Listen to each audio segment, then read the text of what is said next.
Oh, Here we are. Welcome, everyone. Salutations. Welcome to this evening as virtual tour of Edward Bertinski's work at the gallery right now. The title of this exhibit is Anthropocene Emerging. It's located, I'm going to move on to the next one. Yeah. Located just on the second floor, just as you exit the elevator in our Barry and Stephanie Zuckerman Gallery. And it's on until January 17th of next year. And there's actually several exhibits up right now that will be up until January 17th of 2021. So do, if you can, come and visit because we're still open. There's definite restrictions because of COVID and it being a red zone right now. And you can get all the information as you log onto the website, or you can contact us or send Sophie an email there, our education program coordinator. And but we're open 12 till 5, Thursday through Sunday, and then also an hour earlier for the vulnerable populations who might want to come in when there won't be upwards of 10 people at most, because that's where we're at. So just so you know, we are open and that's available. And then just before proceeding forward or anymore, I want to take a moment just to acknowledge that although we're all here digitally, I know myself and many of us, as well as the institution of the Art Gallery of Windsor, is all located on Anishinaabe territory. And this is the territory of the Three Fires Confederacy of the First Nations, comprised of the Ojibwe, the Odawa, and the Potawatomi people. And today, the Anishinaabe of the Three Fires Confederacy are represented by Walpole Island First Nation. And we want to state our respect and our historical and ongoing authority of the Walpole Island First Nation over its territory. And also to acknowledge that a lot of the images we're going to be looking at are of land abuse, certain land abuse, not just land use. And some of this is land that is by the Canadian state, by settlers too. And so I'm going to just acknowledge that now because it's not necessarily contextualized in the work itself, and wanting to create space for conversations around this as we continue on through the tour. And to start, I'd like to introduce you to Edward Burtynsky. So this is a photograph of the artist, and this is actually more towards actually when this artwork was being made. And so I have some notes here I'd like to share. As I said, I'm going to talk for a little bit. I'm going to try to keep it very engaging and full of wonderful information. And then we'll have lots of time to have more conversation, and there'll be a lot less of me on the mic. But to start, Edward Burtynsky is one of Canada's most admired and respected photographers, and internationally is a very respected and reputed photographer, and is known as one of our greatest artists. Edward Burtynsky was born in St. Catharines, Ontario, so not terribly far from here, in 1952, and has had a career as a photographer for over 5 decades. So there's a lot of work, and if you Google, oh, there's lots, there's so much. So do take the time when you would like to do that. And I'd like to note that he's received much international attention and awards. He's an officer of the Order of Canada and received the Governor-General's Award in the Visual Arts. Burtynsky, his work is about unfamiliar places where modern industrial activity has reshaped the surface of the land. And his images are actually manufactured documents. He takes them knowing where he wants them to end up, which is in the gallery in a large format where you can see if you go to the gallery. His viewpoint, which is very important, is anthropological rather than critical. And his mantra is to balance form with content. Bertinski was actually exposed to filmmaking at a very early age. His father, who was an immigrant from the Ukraine, had purchased darkroom equipment, and it was actually Edward's task to figure out the manuals because he spoke better English or had better grasp of English than his father. He studied later at Ryerson Polytechnical Institute, and it was during this time in school that he started to focus on industrial sites and manufactured landscapes, the relationships between humans and their environments. And there was a memorable college assignment that Burtynsky had. He talks about in the book Manufactured Landscapes, which is at the Levy Libraries where I got it. You can check it out. It's a rich resource and information. And he says about this one task he had to go out and make a set of images that speak to the idea of the evidence of man. And I want to take a moment just to complicate that a bit, right? That universalizing language using the male pronoun or a male signifier to speak to all persons. But at the same time, it might be actually more appropriate in this way when we think about industrial activity and the capitalist ventures of industrial activity across the globe. So often men, white men, are the ones who are engaging this activity, or the CEOs. So it might be actually appropriate, but I digress. Burtynsky's interpretation of this assignment is also really important. And this was really telling for me when I read this. Everything started to make a little bit more sense. So he says of his interpretation of this college assignment to go make a set of photos of the impact of man, that it's like you've been beamed down from an alien spaceship. It gives you this position of being outside of the species, looking in and trying to figure out what these curious things are they do. He says that with his camera, this incredible tool for transcribing space, he would look for the evidence of how the world was transformed by the industrial workings of this species. And he thinks that this particular assignment, way back in college, actually helped him cast his position on what he does. And when you see the images, I think you'll be like, yeah, I see that. He also, importantly, pays homage to the 19th century photographers of landscapes. He says that he believes they bequeathed us an image of a new world through the camera's lens. When he thinks about their work, it comes to mind the sweeping view of the vast terrain. They're always looking for that elevated perspective. So the foreground's quite far away and the scene unfolds all along to the mid aspect onto infinity, kind of like this image here. You can see just actually derricks, those are oil derricks, funny enough. My namesake, I guess, horribly so, but just derricks after derricks after derricks after derricks all along the horizon. Imagine that, so many of me. But this hovering, looking out across the great expanse is something that he found to be a very rich viewpoint. And he says this, and this is kind of, again, to some of the things that I think are very important that he says about his own work. He believes that this viewpoint, this elevated on the horizon line perspective, it turns space into what he believes is a mythic kind of space, an archetypal sense of the landscape. And so, as I've kind of said all that, he's very romantic about 19th century photographers, very intrigued and very kind of nerding out, geeking out about the process, the science of it all, making film and taking photographs. And he really was interested about the way that these photographers didn't have the access to planes, trains, and automobiles like he does, and would have actually had to go onto the terrain, into the woods, so to speak. And he talks about the frontier. He says also about his work that using this large camera that he kind of romanticizes, it slowed him down. It made him more methodical, compelled him to study the subject more, attempting to find a way to translate how to make an image of it. He says when he first started in photography, he used the camera to explore the world, responding to what he found.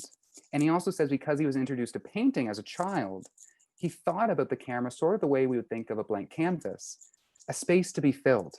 And he was enraptured with the way so much detail could be captured by the camera, especially the large format. He said he has a thematic concern, his main point of departure, and what he's looking for ultimately are interesting places and moments that embody a poetic narrative of his, of the transfigured landscape and the industrial supply line of which all of the means of our lives is dependent on. He says we're surrounded by all kinds of consumer goods. I mean, look around. I'm surrounded here in my home. But we're really detached from the sources of these things, these objects, and where they came from. He says our lifestyles are made possible by industries all around the world, but we take them for granted as the background of our existence. And Edward feels that by showing us these places, which are kind of a part of our everyday lives because of the goods we have, he can add to our understanding what we are doing, who we are. And he says that the world's just replete with subject matter. So I'd like to show you an image. There it is. So this is a more recent one during the Anthropocene project, the film that's been recently made, where he's using drone technology. He's been doing aerial technology, I guess, for like 15 or so years, but more recently with drones. And in that interview with our executive director, he'll talk more about that and embellish the stories he has about getting introduced to more aerial and drone footage. And here he is with a team on location, using, again, more advanced technology than that camera he was posing with at the first image. And then one little treat for everybody, this funny little thing that I found on Twitter, just to try to give an example. My wife Janet's like, what is this kind of camera? And I found this. And so this is more the original, I guess, like when he really was early in his career. And you can see the hood that he has to wear as he's using it, which I'll reference later in a quote that he talks about on location. But I just wanted to give you an appreciation for what he's working with. Okay. I still have a bit more talking to do, but we're getting closer and closer to the artwork, I promise. What we're looking at here is the actual entrance into the exhibit. We've just got off the elevator. We're entering the second floor gallery. And this is from our website. This is where I'll start.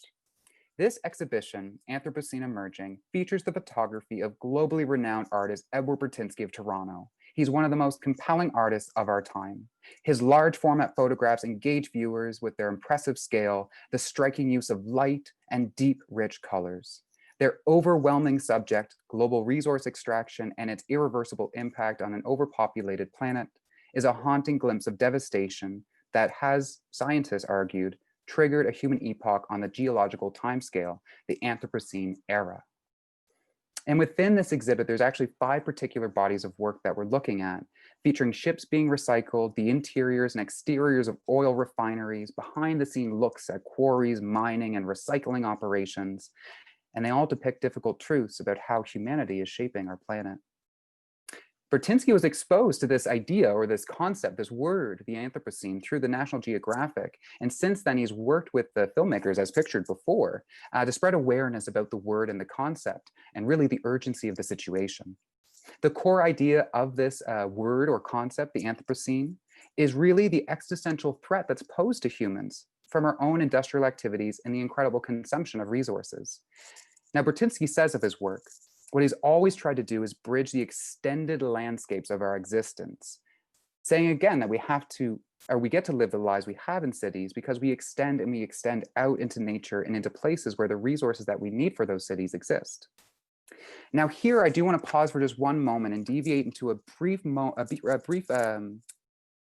comment, I guess, just on trying to trouble some of the concerns that I have, right, about the universalizing language of humanity when addressing the consumption of resources. And so I draw on some other work just for this moment to give us some things to ponder as we go through the rest of this tour. So Sarah Pritchhard, an author of Dangerous Beauty, Aesthetics, Politics, and Power, and Anthropocene, the Human Epoch, which is actually more about the movie that was made and the images and that project particularly. But I think it's relevant as we're talking about the Anthropocene here. So the author, Sarah, says it well and should frustrate environmental historians and anyone who's remotely aware of critical perspectives on the Anthropocene, because universalizing the human, it erases the disparate past and present benefits, costs, and responsibilities, and that these sweeping, simplistic representations of history actually ignores contingency, agency, and power. And she also says that aesthetics are never neutral. And she would rather title the movie Anthropocene Dangerous Beauty, because it foregrounds that the danger of a depoliticized aesthetic gives to historical, contemporary, and not to mention future, humanitarian and environmental crises. And it's important to note that discussing historical processes like capitalism and colonialism could actually open up conversations about differential causalities and responsibilities regarding not only climate change, but also our ecological footprints. And she goes on to say that there's examples such as 10 generations of consumption in the global north, the industrialized world, developed countries, the West, wealthy societies, elite, rich white people. And then drawing on from another author, Gabrielle Hecht, of the African Anthropocene, the Anthropocene feels different depending on where you are, and the we of the world is white and Western. That author says that a common critique of the Anthropocene concept is that it attributes ecological collapse to an undifferentiated humanity, when in practice, both responsibility and vulnerability are unevenly distributed, which we'll actually see in these images when we go through the tour. And it's important to note, as the author says, that those differences, along with the histories that generated them, they matter a great deal. And it's not just to the people that suffer from them, but all humanity's relationship with the planet and with each other. So with all that being said, these are some beautiful images that we're going to view. And we're going to show a side of human consumption that arguably some of us don't really think about or want to think about. And they may inspire viewers to consider the current state of the environment by featuring sites that otherwise we'd never get the chance to see, especially now with COVID being all locked down. And they serve as a sort of way of making us more environmentally aware. These photographs serve as a visual record of the ever-changing landscape. And so we've walked into the room and we've pulled back. And here we're going to start kind of at the end of the chain where the goods have been produced and consumed, and now they're supposed to be recycled. And I'm going to draw on just a bit more information before we go to our first photograph. So please do bear with me. And thank you so much for your patience. So as a kiddo, Bertinski lived in St. Catharines, and his home actually backed onto the Queen Elizabeth Highway. He lived really close to the Welland canals. And if you Google those, you'll find lots of images. It's just like our river, but with a bunch of things to make it a canal so the ships can go through. Here, the river, they go through already, right, without a canal. But he was impressed by these architectural, behemoths, these giant things, and also the ruins of other things past. And equally, when he was visiting Toronto and seeing all these skyscrapers, he was impressed upon them and thinking there must be something in nature beyond the city, sort of like an inverse, right, that compensates and balances out what is needed to make these go up so high. So something that goes down so low, sort of like pits, right, which is touched on in other work as well. He felt that his task was to find this balance, and his life work has been finding the reflection of the city and the landscape. So he says about this, where this project comes from, so that's what I want to get to, is that it was actually by accident. So he finished college, he was experimenting, he was becoming a very talented photographer, but he was looking for his concept. So he was exploring. And he says the next step happened by accident. He got lost on the highway and ended up in Frackville, Pennsylvania. Just the name probably gives you an idea what he found there. And so surrounded by hills of altered land because of the coal industry and I guess the fracking that's happened as well or has followed, because that's been on my radar a bit just because of the name I remember. Anyway, he was there and he looked around and he said, nothing's untouched. Everything's been devastated, altered, changed. It was surreal, he says. He was shocked. He was destabilized, dislocated, this apprehension of the scale of it. And he said, I found it. So he says of this, Frackville showed me the potential of the transformed landscape as a subject because the scale of transformation matched my experience that I first came to in Toronto. And so he pursued this on now as the idea of the man-made industrial landscape. He wanted to follow the path of raw materials because all the stuff's extracted from the earth has to follow through some processing on the way to making a consumer good of our culture, and then also sometimes recycled for a second life. The industrial landscape for Bertinski really is a representation of us and our times. He doesn't want to glorify it and he doesn't want to damn it. He just wants to show us what it is, to really impress upon us the scale of it all. It's said that photographs serve more as emblems of our time rather than calls for social change because he's concerned with composition, lighting, color, and texture. It's more like documentary photography fused with romantic elements and some extractism as well, which you'll see. He engages a viewer to contemplate ecological and social issues and at the same time creates very intriguing art. His photograph challenged us to also trust our integrity in the photographic image and force us to question the ramifications of excessive industrial activities. And so as we move into our first image, I really want to encourage conversation as much as we can while we're electronically connected on this virtual tour. And so from Lucy Lippard's book, Undermining, A Wild Ride Through the Land Use, Politics, and Art in the Changing West, on her writing particularly about photography, I want to inspire us. She says, without the aid of informative captions, we have no idea what part of the world it is we're looking at, where it is, how it got that way, or what part of life that it shelters. Socially engaged landscape photography is dependent on verbal contextualization. And with a critical edge, it can be a unique way of communicating many levels of place to those who will never see them firsthand. And so we will get to find out where these places are, but I want to encourage us to have some conversations, maybe to understand more layers to these places that we're going to visit. Okay, here we go. If you'd like to, Janet didn't like this yesterday. My wife didn't like doing this with me yesterday, but you might. Just let your eyes rest, and I'm going to change to the next slide now. And so just take a moment and enjoy the image. And if you'd like to share with me in the chat or with your mics, just some impressions that you get, your first impressions from this image.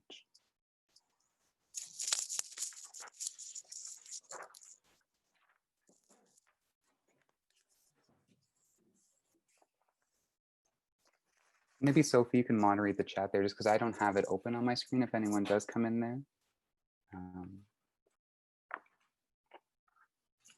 Anything that you notice that you'd like to share or anything you feel just looking at the image? Or even just in response to everything I just said, because I just talked for a whole long time.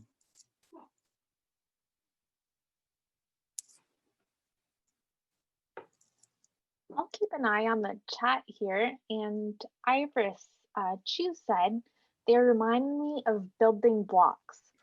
I hope they really do get recycled. Me too. Yeah, I definitely I thought the same thing, Iris, when I first looked at this image. Was like, oh my gosh, it reminds me of like Lego, right? And building blocks that I used to build towers as a kid, or even play little games like, what's it called? Tetris. Oh my God, it's been a while since I played Tetris, but makes me think of that too. Annalise Wall shared two words that I think she thought of.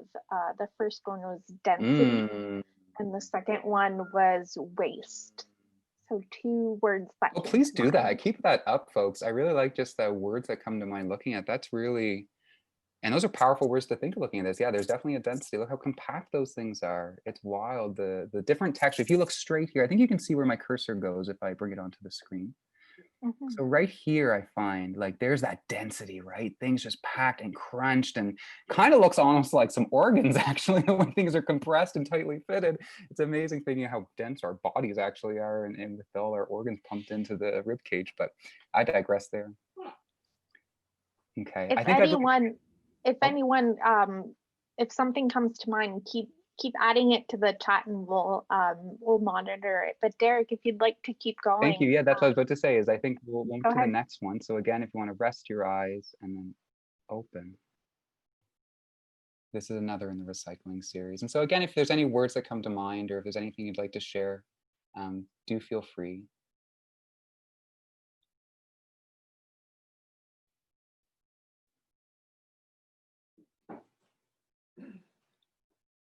And also giving time to let our eyes wander because there's so much to see.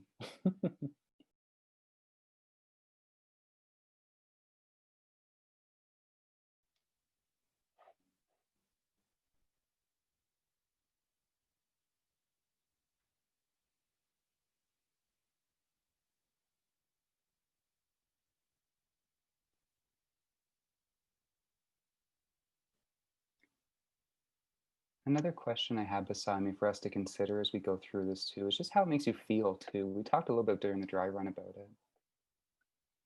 I see Jennifer Wilson have posted. Yeah, I just saw that. I remember these phones. Kids today would have no idea, right? When looking at the rotaries, you're so right, Jennifer.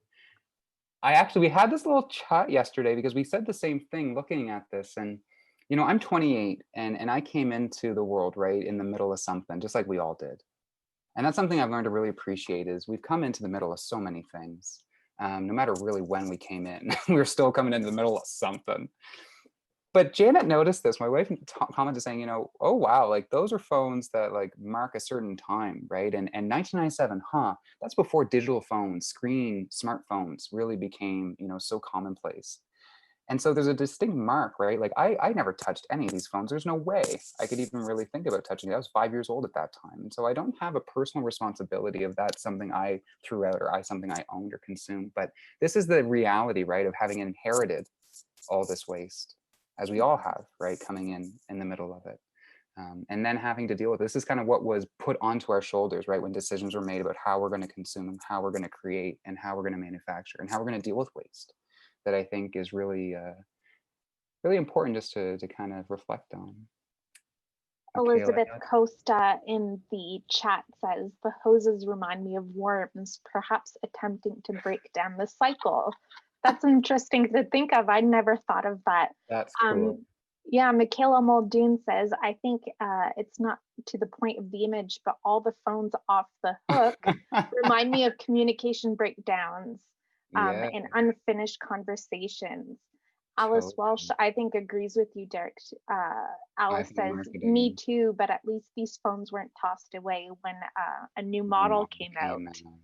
Mm-hmm. Mine was donated to SVP. They take them apart, recycle. Oh, that's awesome. See, that's the thing. It's like finding these. I really appreciate that. This is something I actually want to encourage. If there's local solutions you know of to things we're talking about, drop it down because that's what I'm kind of wanting us all really reflect on is how the scale of the images don't have a relationship to the local space, right? The projects aren't a local project. It's a very up here alien view, right? And that's like I think a really telling way that Edward has engaged in his work where so many other artists, they're from the local, they're talking about the stories, they're talking about solutions that they've created or others have created, right? So that's really good to know. And we're actually gonna, if you look at the movies, there's a lot on e-waste.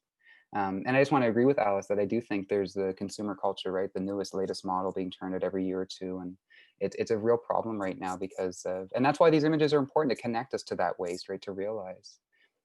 Barbara, oh, that's hilarious. Which one of the phones is ringing, trying to find it? Oh, that's funny. Oh, keep this group chat. This is really good. Okay, I'm going to move on to our next section just to keep us moving, but this was brilliant. Thank you everyone so much for all of that. And so this is just on the other side of the divider. So you can see the blue room on the other side where we came in. And this is a part that's about oil refineries. So I'm going to take to my notes. I'm sorry, I'm so excited. The conversation's got me all amped up. So oil, which came together in 2009 as sort of when it all came together. And we'll see images from the last part next. But this is a bit earlier. This oil project chronicles the production, the distribution, and the use and misuse of fossil fuels and questions the contested issue of our dependence on things. So Bertinski says he wants to represent one of the significant features of this century, the automobile. The automobile to him is the main basis for our modern industrial world and gives us certain freedoms and changes our world dramatically. The automobile was made possible because of the invention of the internal combustion engine and the utilization of oil and gasoline. The raw material in the refining process contained both the idea and a very interesting component for him to study. He says that the car he drove across the country began to represent not only freedom, but also something much more conflicted. He began to think about oil itself both as a source of energy that makes everything possible and a source of dread, its ongoing endangerment to our habitats, and really marking on how the speed and scale of taking resources has changed so dramatically in the last century. He says that when he first started photography, he was shocked at the scale of which we drag out natural resources. He starts to question things quite explicitly. How far can we go as capitalist consumer culture before the negative effects come back to haunt us? Okay, so we're going to move on to the first image in this series. So I'm going to take a moment if you'd like to rest your eyes, and I'm going to move. Oh, there, here we are. So starting still close to where we are today, if you're in Windsor with me.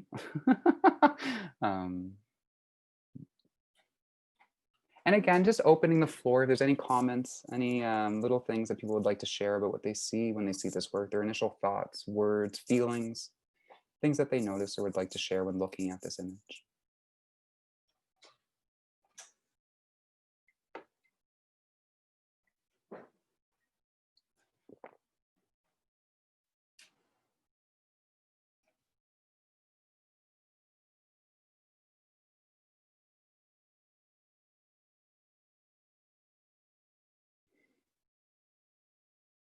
So I'm seeing some comments come in. I just wanted to comment on what I think it was Annalise had said.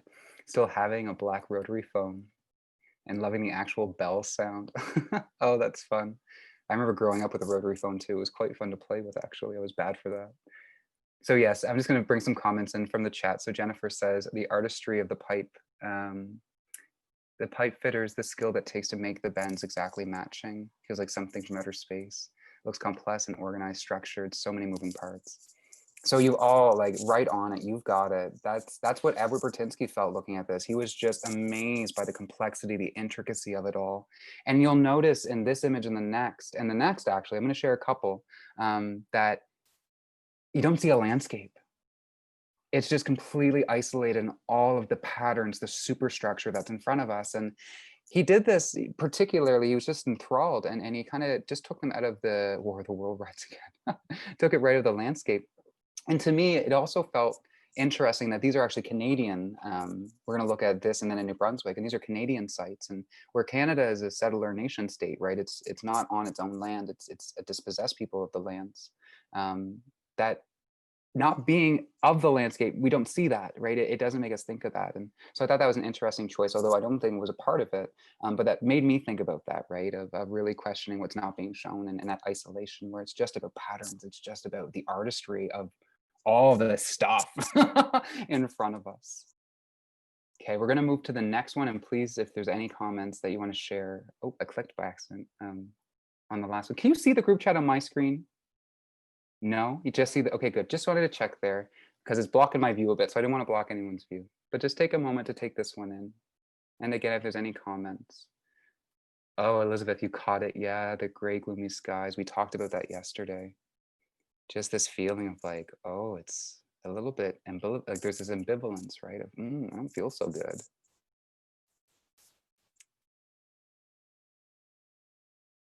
And I'm going to move right to the next Unreal pipe organ. Hilarious. Oh, Alice, great comments. I want to put these as like sticky notes beside the images. So we're going to move on just to the last in our series here of oil, the refinery part, sorry. And this one is like right back to the first one about just like, wow, the complexity, the angles. It's just such an amazing pattern, right? And I just want to point, I haven't actually got a chance to flesh this thought out, but I was thinking about places back home, right, where I'm from in Charlottetown, Prince Edward Island, that are kind of manufactured altered landscapes, right? And what I came to realize really is that the whole country, all the provinces, like in the last couple hundred years, they came to exist. They didn't exist always, right? And so they're very altered landscapes too. Just the cities themselves, the county, the countries, the rural landscape is an altered landscape because it used to be indigenous lands, right? But looking at these oil drums to the far right is what I wanted to touch on. You see, all right, my cursor shows up. So here, back home, right, just like connecting Charlottetown to Stratford, another like municipality just on the other side of the harbor, they have all these drums. I used to think those were like marshmallows. I just always thought, and then there's like dirty ones, like or like ones that were kind of like rusting and stuff. I was like, oh god, they're getting burnt, like a burnt marshmallow. It was such a funny thing, right? As children, how we look at these objects, and there is sort of this playfulness. So just coming back to the comments, sorry, I'm kind of digressing here, but Elizabeth says seems to go on forever, like a wheat field, but not. You got it, right? That's what I find so interesting about these images. And that's what Edward was aiming for, right? Was to create that expanse, just goes on and on and on. And so next, we're gonna move into, so pulling back, I like kind of trying to pull us around the room, right? So we're going to pull back here and you can see where we just were oil to the left, and then into the right, we're going to enter into now where we're going to see shipbreaking. But I want to take a moment here. If you look at that little flower, right in front of us here, that's a part of another exhibit, A Walk in the Wild. And it's a wonderful palette cleanser after going through Bertinski's work. It's seen some trees, some ducks. So I do recommend, if you do get a chance to go to the gallery, please do check it out. And later in the month, there's actually a virtual tour of that. So do stay tuned. Oh, right, I need a click. But this is where I'd like to take us next, is into shipbreaking. And so here's some notes I'd like to share about shipbreaking. It's the last section of the larger photographic project called Oil, where we just started in the back. This controversial project is argued to be case in point to show the way that his photographs, Bertinski's photographs, not only exhibit the intersections of ecological and social justice concerns, but they also shed light on the representation of environmental corruptions and economic exploitation that are faced by disenfranchised communities. Now, Bertinski says that this project was actually inspired by his budding awareness that was spirited by a radio program. They were talking about how in the 1989 Exxon oil spill in Alaska, it was because of that spill decided after that no more single hull tankers could be on the open seas. It was far too dangerous. And so they were all decommissioned. And so he's thinking, listening to this, where are they going to go? Wouldn't it be interesting to see where these massive, I mean, you've seen them if you're in Windsor, go across the river, massive vessels, huge vessels, are we going to be taken apart? And he said, imagine the skills that it would take to dismantle such things. Now, most of these ships would have been ships that were tankers moving oil from Venezuela in the Middle East to America. And Burtynsky says of these, he had this connotation in his mind that these gargantuan objects, these vessels, were great conduits of energy. And so they became very emblematic for not only the automobile, but being on the open sea is sort of the likeness, right, of the automobile. And so he says shipbreaking to him is the ultimate form of recycling. And it turned out when he looked to see where are these ships going, most of them were in India and Bangladesh.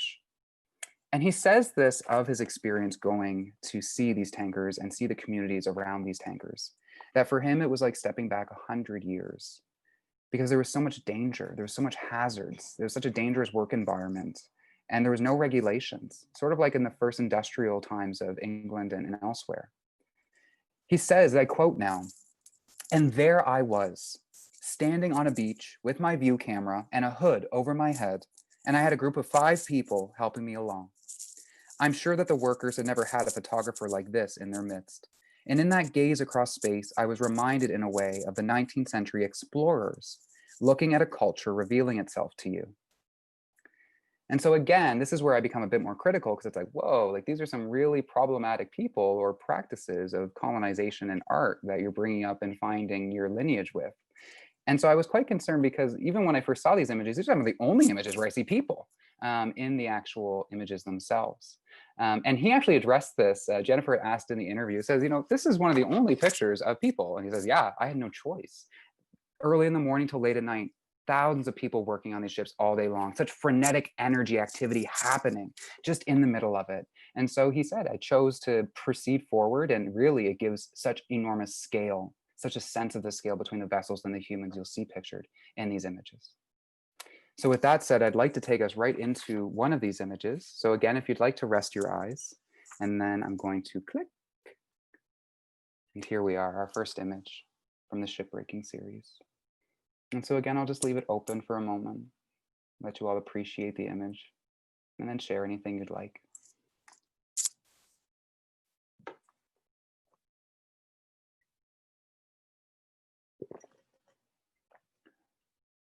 Oh, sorry.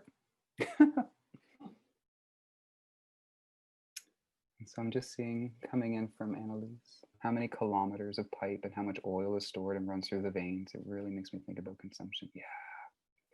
Yeah, these ships are pretty striking. I found this one kind of drew me because of the pattern. Kind of, it reminds me of a like staircase, but it's not, because it's just these steps, right? Going all the way up, up, up. I don't know if you can notice this. It took me a little bit bizarre, almost like animal stripped bare by buzzards. Yeah, it's definitely a scavenging job, right? Where they're taking absolutely everything they can from these ships of value in order to be able to make some livelihood. You'll see a little person here that gives us a great sense of the scale beside these really torn down vessels, like modern pyramids. Yes, yeah.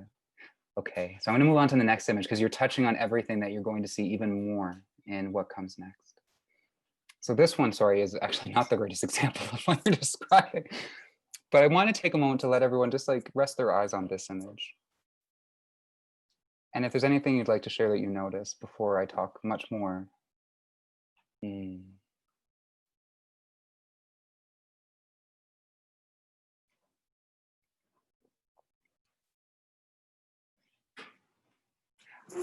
I'm going to talk for just 1 second off what Barbara just said, because you're reminding me of this thing that I kind of got introduced to. They're called cairns. So kind of like these piles of stones that get set up as memorials.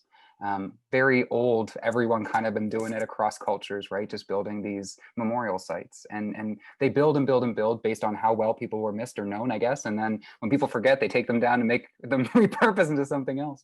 But you're right, like these kind of objects and the way that they become more or less permanent parts of the landscape do serve sort of these markers.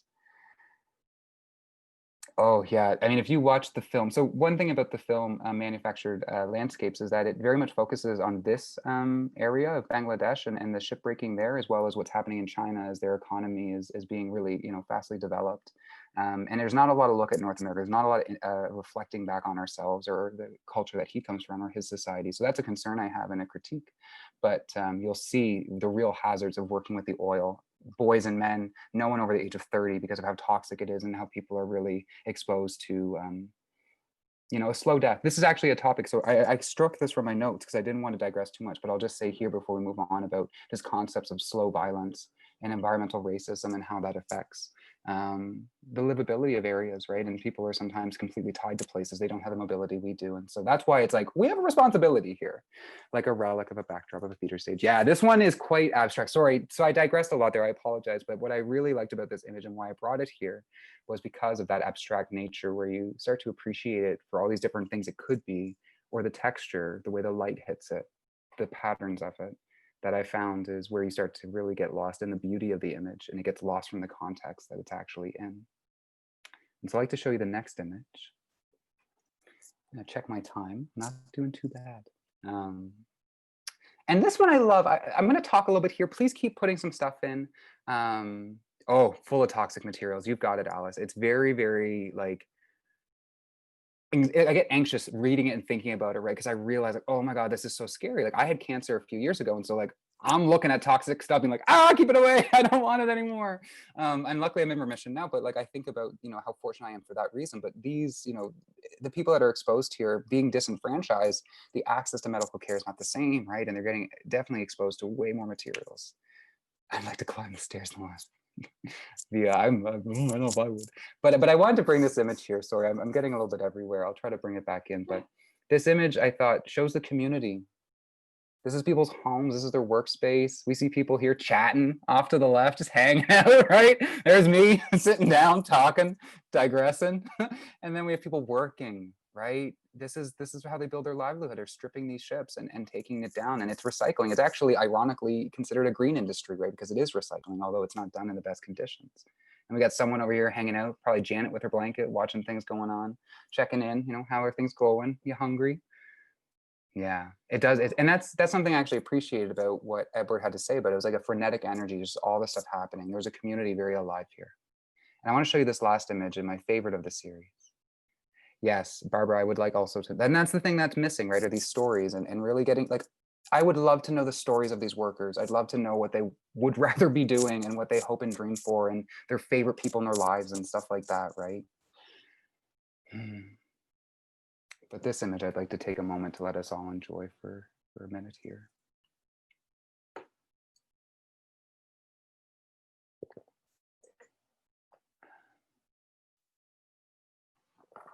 So if there's anything you'd like to share, please do.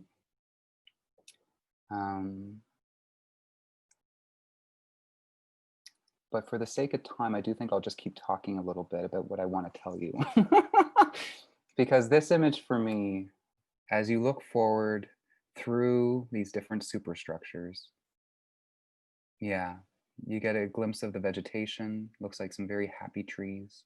And you see people gathered around what looks like a fire. Looks a little less like work and a little bit more like a community. And this is something I thought was so important because when you watch the movie, if you watch the movie, Manufactured Landscapes, you'll actually catch that, you know, like the community is just right there. Like this is all kind of happening in a very shared space. These ships coming along shore, being abandoned there to be discarded and recycled or broken down. And there's people that live there and that's their whole lives, right? Their whole families and communities. And so this picture I thought actually gave a moment for us to appreciate that's where we're at, is somebody's work and home, right? It's not just a scene, it's not just a landscape, but it's a very personal place for a lot of people. Okay. I have to say just how thankful I am to be here with you all doing this. As we're coming close to the end, I'm feeling that little bit of sadness, like at the end of a staged play where you're like, oh my God, it's over. All this work and we're done now. Already, right? I'm like, oh God, I haven't even finished yet. Third world, people poisoned by first world, reminiscent of European. And Alice, thank you. Like that's really what I felt was lacking in this entire exhibit and honestly all of his work. And that's what really troubled me, is this lack of saying like, there's some villains that we have to name and we have to address, because not everyone here is equally responsible. And so many have not been consumers like the, you know, Europeans and then the states that have become, you know, Canada, the US, New Zealand and Australia. And a lot of the companies, and this is the thing that troubles me the most, a lot of the mining companies are actually Canadian owned or Australian owned or British owned that are working all across the planet, not in our continents, displacing more Indigenous people and disrupting their landscapes. And that's why it's so important that we have these stories, because we can address it better that way. Annalise, very poetic, thinking about the last image. Okay, so I'm going to say our last few notes here on mining, and then we're going to come to a bit of a close. I do hope to keep us just about on time. I'm going to go I just looked at the time. We're going a couple minutes over. I hope you don't mind. We did. Janet's giving me like, oh, we started late. Okay, I digress. So with mining, I just want to return to this idea that Edward Bertinski has. He says that we're working to supply the kinds of materials that are necessary for the lives that we've built ourselves. And one of the things that he tries to show in this is the scale of that impact, to show us that there's this reciprocal relationship between the cities and the landscapes that extend far beyond.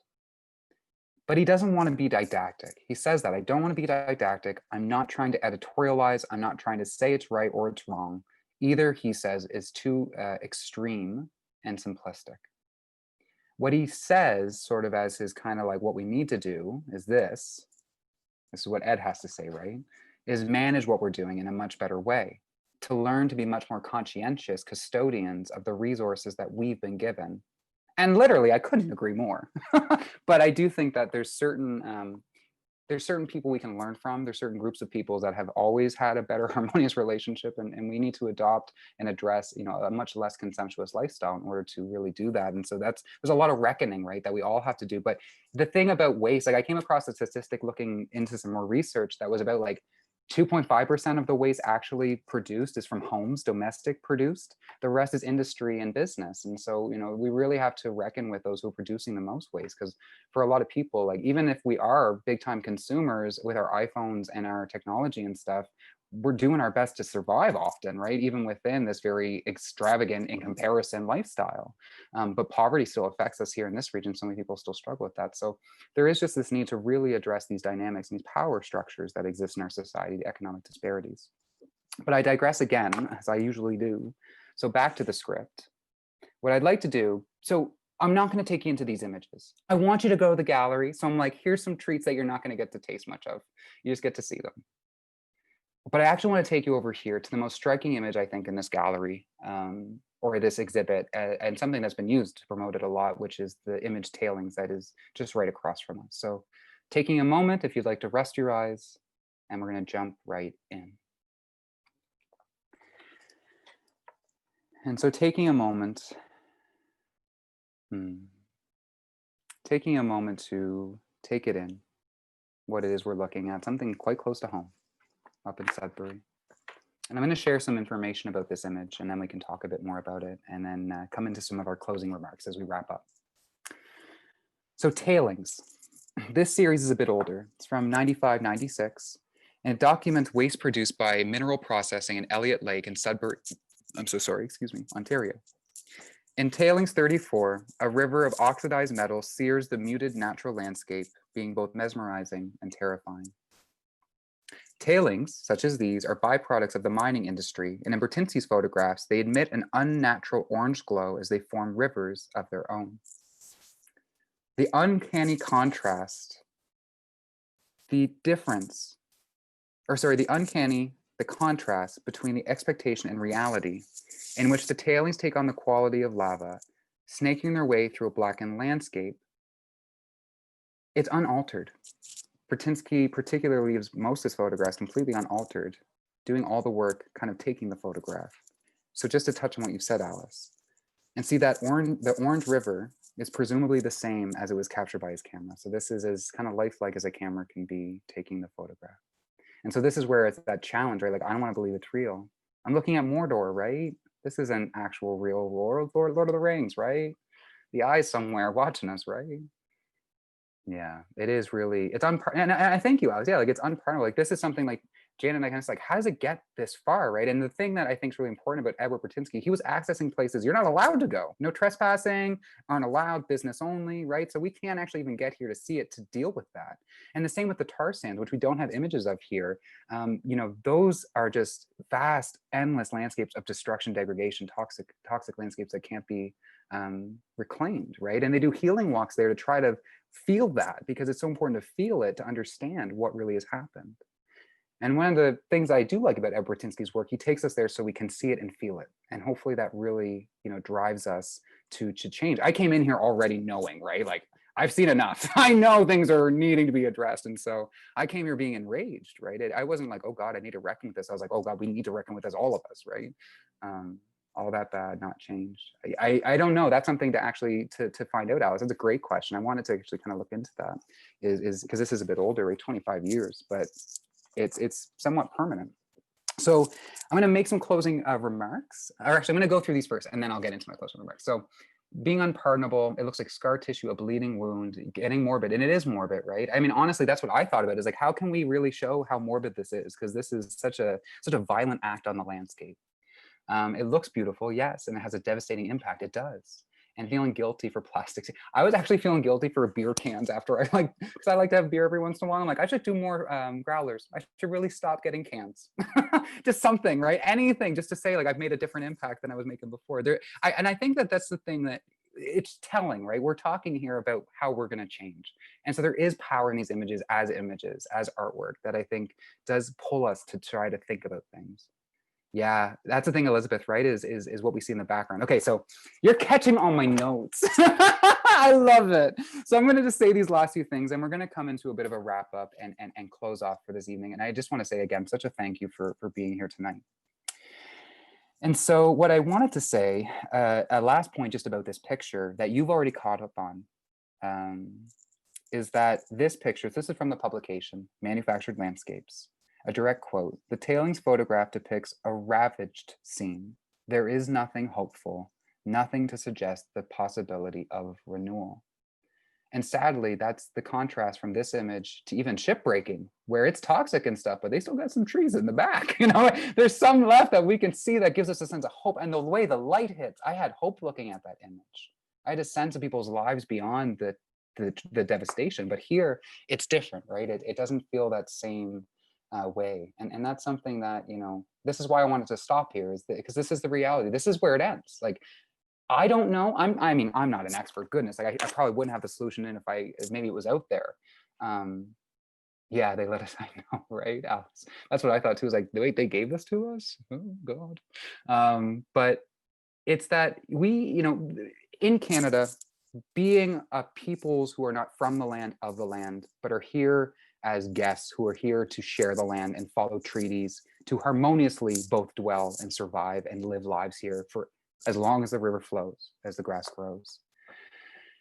But we've done things that just have damaged so much, have broken treaties. These are broken treaties right in front of us, right? And so that's what I really wanted to kind of get us to reflect on, is just how contextual these images are, how much story there is to be told about these images, and to kind of make us to think about what's not here in these images, right? And those are those stories and those power dynamics that just don't really get dealt with. And honestly, just to say, like, Edward, how dangerous, right? To universalize this. It's not, it's really not. It's so isolated, right? Billionaires, we've got to deal with that. Right? You're telling all of us, like, I guess I'll stop having my beer cans, but those billionaires, I don't know, like, it's not going to be the same. So what I'd like to close on is a couple notes that kind of give us a bit of like, what do we do now? Because, like, I don't know, right? So here's some direction that I have for myself and want to share.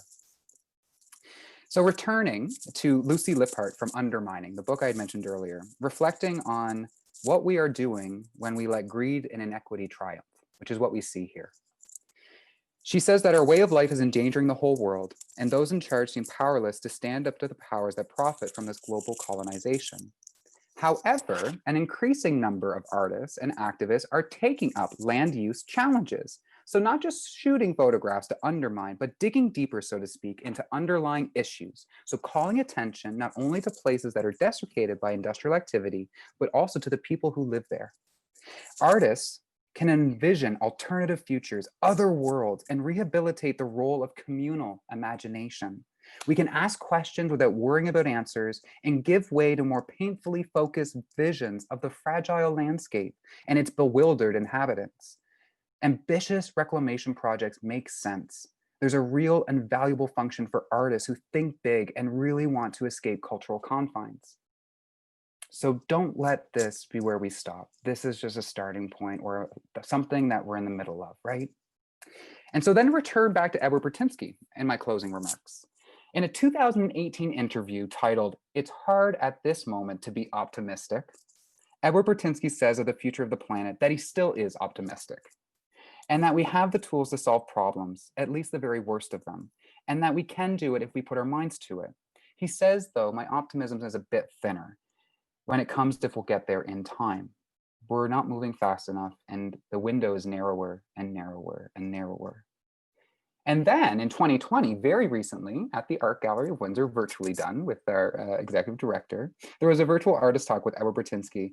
And he talks in that he accounts for the COVID crisis that we're all going through right now, and says that the shutting down of economies and the mass mobilization of resources with the will to address problems is actually a real good lesson, on what we could possibly do to address climate change. And he says that we've all been affected by COVID, like climate change. So it's kind of like a dry run. thinking about we're all in this together and let's address it all together. And I'd argue that the same disparities that we've talked about in these images and these places with the way of racial capitalism and the dispossession of lands for resources, that those same disparities exist in our COVID crisis as well. And we can see them happening right now. Also, in the year of 2020, Edward Bertinski talked about going back to nature, experimenting with his newest camera. And he's honestly matured a whole lot from these images here in his practice. Not so much in the context or the content per se, but just experimenting with new images, new ways of taking images, and lots of things for us to see. And so with that said, you can see more of his recent works during a recent AGO retrospective. It ended, but you can still see some images floating around from that. And then also, I'm actually going to encourage you to check out the Ryerson University Center of Images, because he's donated photographs there very recently of his earlier career, even before these images. So you can get to see sort of his influence, his style really present in those earlier images. And so you can check that out as well. Now, coming to the end, I just want to say there are so many more events that are to come. You can check out our website, our programs and event page, and you can see them all listed going into the new year. If you're on the Facebook, get off there, right? I mean, aren't we all trying? But hey, we're still there. So we advertise there. Check out there as well. We have more tours coming up. We have a date night on Friday, just hanging out. And, you know, you can be our date at the art gallery or bring your date if you got one. Detroit, we love you. Another tour coming up. And then also a virtual collage party. So lots of stuff happening. Check out the Facebook there. Do you have the link? Can you post this, Sophie? I can draw. Okay, good. So there's a survey that we have at the Art Gallery just about digital engagement, life in a virtual world, right? So if you can help us gather some information about how we can do things better, please do share that there. That would be very helpful. I'm going to have to take a look at these comments as they come in. Just one sec. So leaving that there, you're going to drop it. You dropped it. The other thing I wanted to say is if you've really enjoyed yourself and you're like, oh my gosh, I love this art gallery, I want to spend more time with the art gallery and all their amazing people, you can get a membership, which gives you access to the art gallery all the time for free. You don't have to pay admission because you've got your membership, as well as supporting the institution. Or if you have a membership or just want to do more, you can always make a donation, volunteer, and can support us in that way at the art gallery. I don't know if I have another image. No, I just have a white screen. So I'm just going to leave it here and just take a moment. So as I said, I plan on sticking on just for a little bit longer, just to have some debriefing, right? We've gone through a lot of images. We've had a lot of conversations. So if there's desire just to kind of have a little talk, I'll stick around for a bit longer. Okay, yes. So quoting, can I ask for the title and the author of the books you quoted? Yes. So I'm going to take a quick moment. And I'm going to, sorry, it's on my first page that I wrote down the full title. And then I will also share with you a couple of things, if you'd like, that I'd recommend. So here, I'm just writing it now. Sarah Pritchhard, author, oh my God, author of Dangerous Beauty. So if you look that up, that should give you on Google, that should give you a link to the document. It's Dangerous Beauty, Aesthetics, Politics, and Power in the Anthropocene. It's a longer one, so I kind of got lazy. I'm sorry. I kind of write a couple of them before I move on. Gabrielle Hecht, The African. And so these are actually online articles that you can find. African Anthropocene, Undermining. Oh, you're welcome, Elizabeth. Undermining by Lindsay Lippert. And that was an excellent book. So many other artists who are also dealing with the environment, with the land use featured there, and different styles, right, than what Bertinski has done. So it gives us a nice sense of all these different people making all these different works. And then I also wanted to recommend, so Daniel Wildcat has a book called Red Alert, and it's addressing the climate crisis with Indigenous knowledge.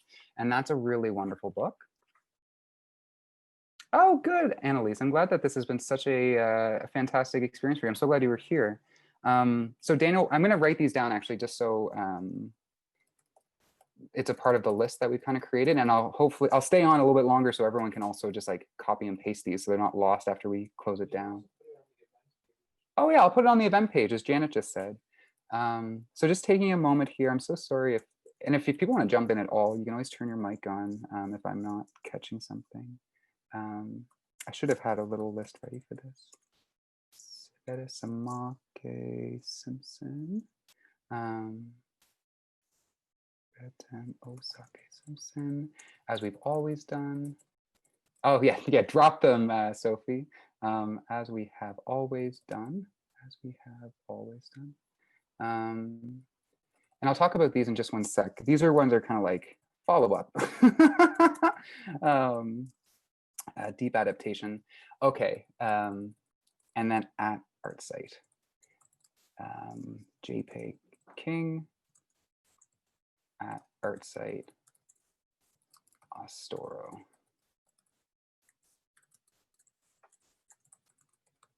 Tata goose. Okay. Whew, I'm sweating over here.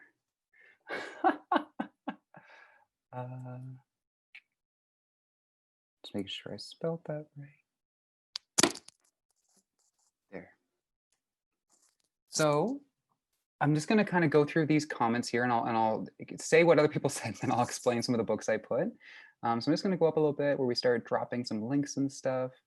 Earthly Light, fast forward. Yeah, some great comments tonight. So Barbara, I think a few of these images will find their way into my future nightmare. Yeah, I'm so sorry. I mean, I kind of did too, to be honest. And that's understandable. And I mean, that helps us stay aware of what we're thinking about, right? As for the title, so I got those. If you enjoy the tour, yeah, thank you for the discussion. Oh yeah, you said that, Annalise, about having this feeling of like, oh, this is so impactful and meaningful. Eli, thanks for the presentation. Show at the art gallery. Oh, excellent. So Art Gallery of Hamilton has some of those tailings up. Yeah, I think that those would be very interesting to see more of. And so I'm just going to say some stuff about the things I dropped there, and then if there's any closing comments from anyone about discussion. So Daniel Wildcat, Red Alert, excellent small book, looking at just how there are different ways of living, knowledge systems that are not harmful and impactful the same way as capitalism, colonialism, and settler extractivism. And so Indigenous knowledge systems, right, and the way that different thinking about our relationship to the land can help inform the way we engage in activism and solutions. Very much recommend that book. Leanne Bedesamake Simpson, as we've always done. Leanne's actually Anishinaabe. And so as we gave our acknowledgement to the land and to the people, acknowledging one of their writers, one of their theorists, talking about how they've always been living the way they have on the land, even as it's been disrupted or challenged by settler colonialism. And so I definitely recommend that book. Jim Bedwell, Deep Adaptation. That's a difficult read. This is, oh, sorry. White screen.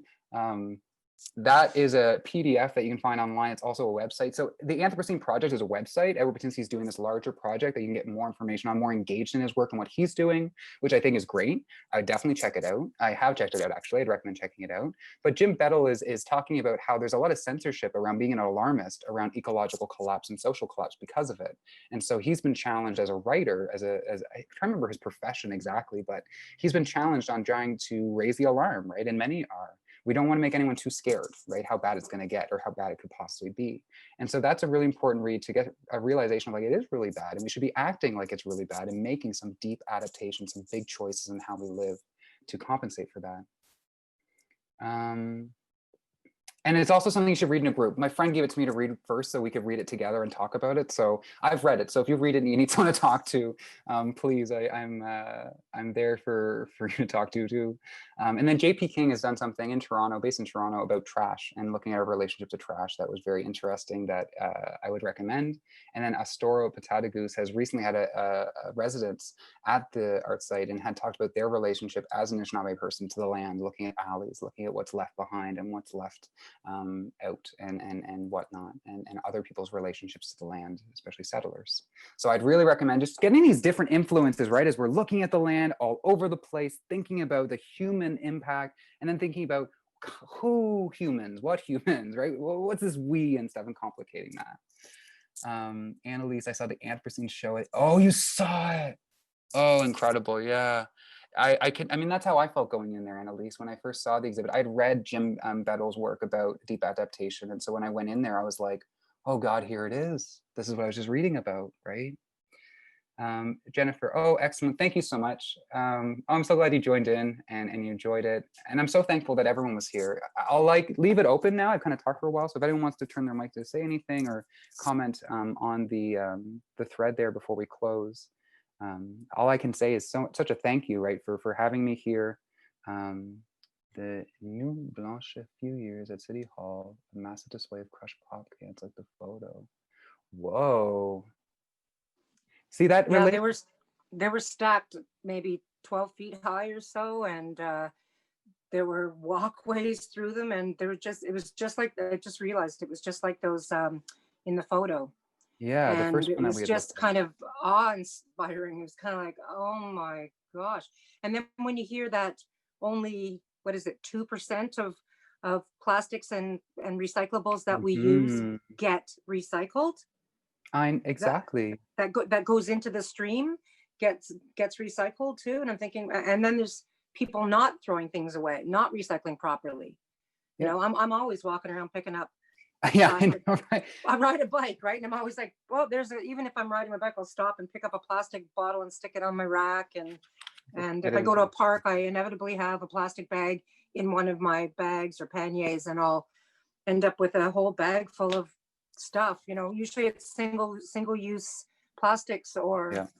or takeout cups, coffee cups, and things like that. And it's like, why do you come to nature and leave your garbage here? I know. And now we find masks just kind of littered everywhere too, the new addition to the trash heap. And I have to say, Annalise, like it's so, that small action is that local relationship, right, of caring for the land and being a good custodian. And there's a real power that we have. And so, yeah, Janet's just kind of bringing up the same point you're making about how plastics can't be recycled. And I actually thought about this when I was first doing this project, about how just so recently in this year, I think, start of the year, Malaysia was like, hey, Canada, take your trash, right? Like the dumping of trash to be recycled on non, like not our continent kind of thing is being dumped in poor places, has been kind of point out before, poor communities, is such a blight. Like this is one of the major problems that's not talked about, is like these power dynamics where, a lot of our trash is just being dumped elsewhere to be dealt with. We're not taking real ownership of it. And I mean, it costs money. So this is actually a final point maybe to make, is just the relationship to capitalism,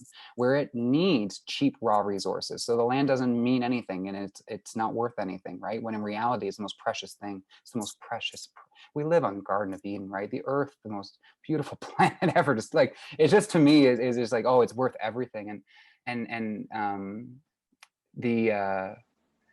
the need or the need to like spend money, right, to care, to spend money to clean, to spend money to recycle, to do those things, it's something that's so important, but that's not where money is put, or people can make a livelihood out. And because you have to make a livelihood to have housing and everything else, you don't get the chance to say, actually, I'll do things that are more important to me that no one else is doing, offering a job, because I can support that just by having shelter, right? That's all I need. This is a problem with capitalism. It just forces us to be compliant in such systems. And this is, again, where it's like, like humanity, I don't know. I think the orchestrators and architects of society are really to blame, right? Like single-use plastics are chosen. We have no choice whether we want the plastic or not when we go to buy something. And my God, if you're hungry, you're hungry.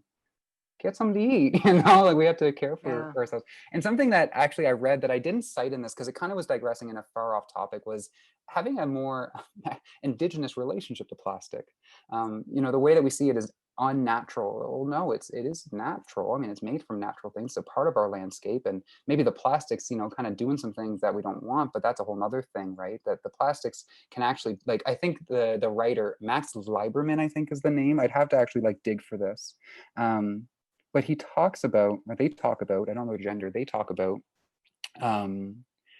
how, like, I want my heart pacer to be plastic. That's a good thing. Like that's something that, like, a good use of plastic, right? And there's certain things that plastic is so fundamentally important, but then other things that are not. So it's trying to really make really smart decisions. Yeah, the Eagle Book Club. Yeah, Sophie. Yeah. So like this is something that's ongoing. We still like 4 installations, I think, or a few more, 2 more. Okay, 2 more. So check that out. I was a part of it the first week, and then I was in exams, and now with this tonight. So I'll hopefully be there next time if we want to carry this conversation literally over.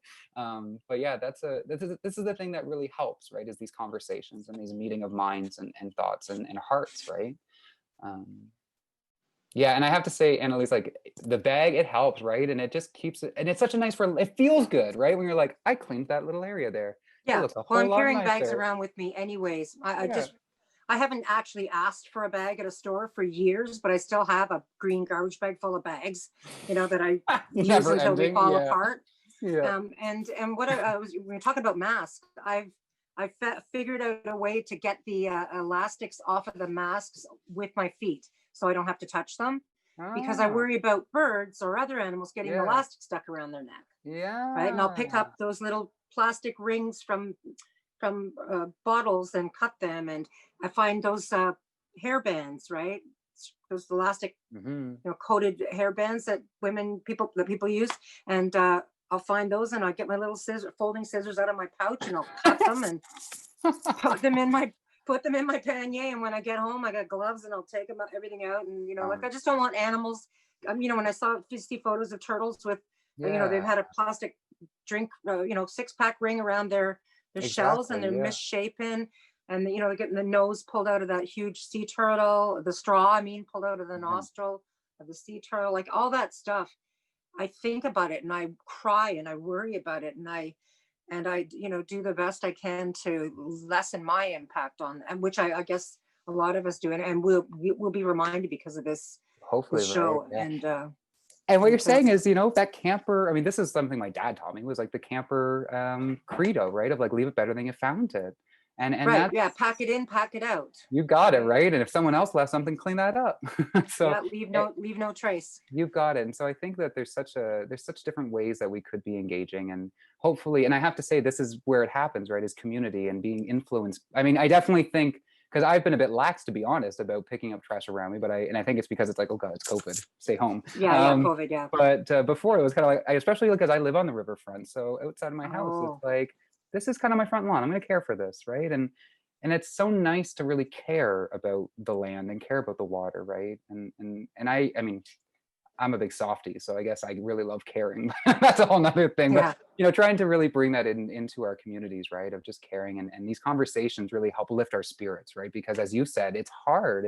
It's really difficult just to keep doing the same thing without feeling that sense of community, doing it together, and your impact being a part of something so much larger, right? Yeah, and if it's not just once a year on The garbage day, yeah. Earth Day, right? Clean up the neighborhood on Earth Day, right? Yeah, But I it do has all, to be regular. yeah, and I also try to think, well, okay, maybe some stuff just blew out of an open garbage can. Maybe it wasn't somebody throwing it on the ground. They tried to dispose of it properly, but it was windy. Like, I don't want to like paint everyone And those with the same brush. raccoons, right? They love tearing it out. They love tearing it up. They love swimming in it. Yeah. Yeah. Oh gosh. But I think, and that's the thing, right? Is the kindness that we try to engage in, and then also that critical nature. And that's something I was hoping we could all enjoy tonight, is having a real good critical conversation, and also feeling like a sense of togetherness and appreciation, right, for what we do have and what we can do. Iris says, I once saw a seagull pulling trash out of the garbage can and throwing it. Animals are quite, as queer as humans are, animals are too, right? Oh, their behavior is so funny.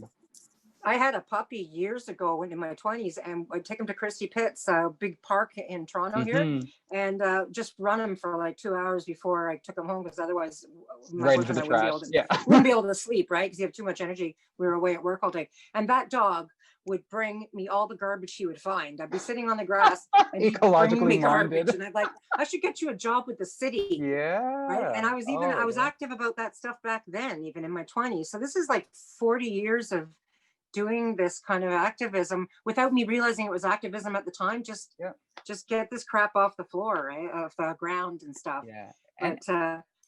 And when I see somebody drop something like a receipt or the plastic from their cigarette package, I'll pick it up and go, oh, I think you dropped something. Right. It's like, oh, that's not the trash. That's not the trash. That's not that's not. And they're trash. Like, what? Yeah.